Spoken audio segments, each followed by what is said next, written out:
10 محرم الحرام کے 3 اہم کام۔ نمبر 1، توبہ استغفار کا اہتمام کرنا۔ نبی اکرم صلی اللہ علیہ وسلم نے ارشاد فرمایا، محرم اللہ کا مہینہ ہے، اس میں ایک دن یعنی 10 محرم ایسا ہے جس میں اللہ نے ایک قوم بنی اسرائیل کی توبہ قبول فرمائی تھی، اور اس دن اللہ دوسری قوموں کی بھی توبہ قبول فرمائے گا۔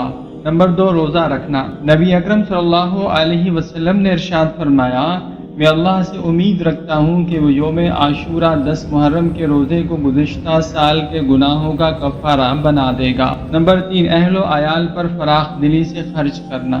نبی اکرم صلی اللہ علیہ وسلم نے ارشاد فرمایا، جو شخص عاشوراء یعنی 10 محرم کے دن اپنے اہل و عیال پر فراخ دلی سے خرچ کرے گا، اللہ اس کے رزق میں سال بھر کشادگی عطا فرمائے گا۔